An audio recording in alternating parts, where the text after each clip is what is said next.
अभी चैनल को सब्सक्राइब करें और ब्रेकिंग न्यूज अलर्ट हासिल करें।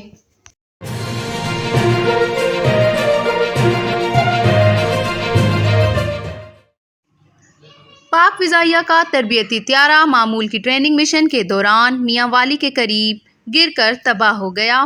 ताहम पायलट पैराशूट के जरिए ज़मीन पर उतरने में कामयाब रहा। तर्जुमान पाक फ़िज़ाइया की जानिब से जारी बयान में कहा गया है कि पाक फ़िज़ाइया का तरबियती त्यारा मामूल की तरबियती मिशन के दौरान मियांवाली के करीब गिरकर तबाह हो गया।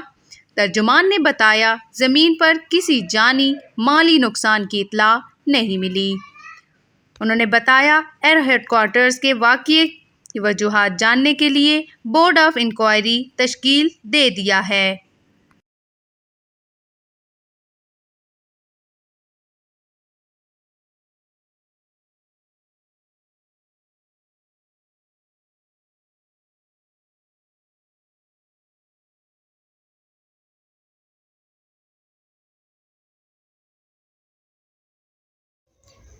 अभी चैनल को सब्सक्राइब करें और ब्रेकिंग न्यूज अलर्ट हासिल करें।